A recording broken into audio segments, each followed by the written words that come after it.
In a quiet town called Moranpur, surrounded by dusty roads and half-built dreams, lived a boy named Adeel. He wasn't weak, and he wasn't lazy, but he carried something heavier than both: self-doubt.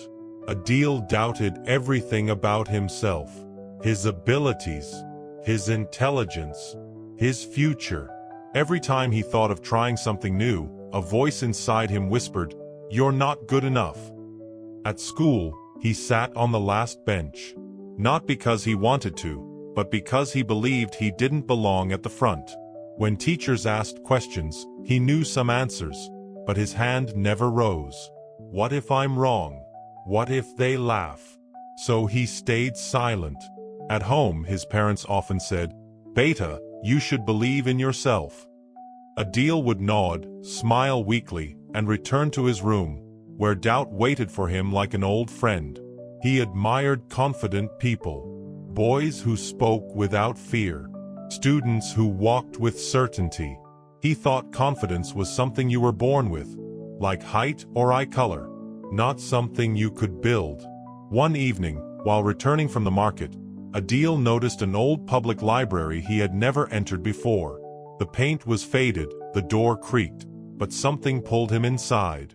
Behind the desk sat Rashid Uncle, a retired school teacher with kind eyes and a calm voice. He looked at Adeel and smiled. "First time here?" he asked. Adeel nodded. Rashid Uncle handed him a book and said, "Confidence doesn't come from believing you're special. It comes from proving to yourself, slowly, that you can keep promises." Those words stayed with Adeel. That night, instead of scrolling on his phone, Adeel made a tiny decision. Just one. He promised himself he would wake up 15 minutes earlier the next day and revise one topic. Nothing big. Nothing dramatic. The next morning, his alarm rang. His mind immediately said, "Sleep. It doesn't matter." But then he remembered his promise. He sat up.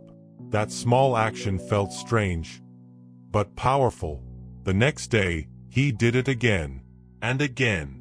After a week, he added another habit: reading 2 pages daily from the library book. Not 10, not 50, just 2. No one noticed. No one praised him. But something inside Adeel began to shift. He started trusting himself, not because he was confident, but because he was consistent. Weeks passed. His posture changed. His eyes didn't drop as quickly. In class one day he raised his hand, just once. His voice shook, but his answer was correct. The class stayed silent. No laughter. No judgment. That moment changed something forever. Self-belief didn't arrive like thunder. It arrived quietly, like sunrise. Soon, a school competition was announced. A speech contest. The old Adeel would have avoided it completely. But this time, he didn't say yes immediately. He said, "Let me try." Preparation was hard. Doubt returned every night, telling him to quit. But now, Adeel had something stronger than motivation. Proof. Proof that he could show up even when he felt afraid. On the day of the competition, his hands trembled. His heart raced. But as he spoke, he remembered all the mornings he kept his promises. He wasn't fearless. He was faithful to himself. When his name was announced for second position, Adeel didn't jump or shout. He simply smiled.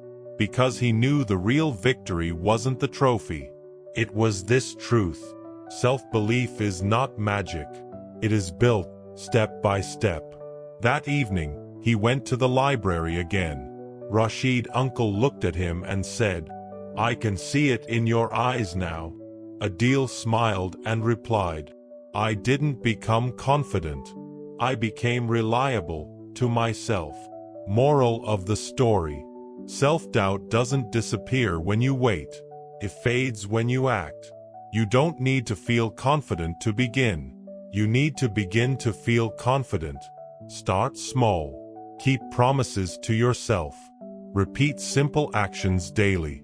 Because the journey from self-doubt to self-belief starts the moment you decide not to quit on yourself. And remember, you don't need the whole path clear. You just need the courage to take the next step.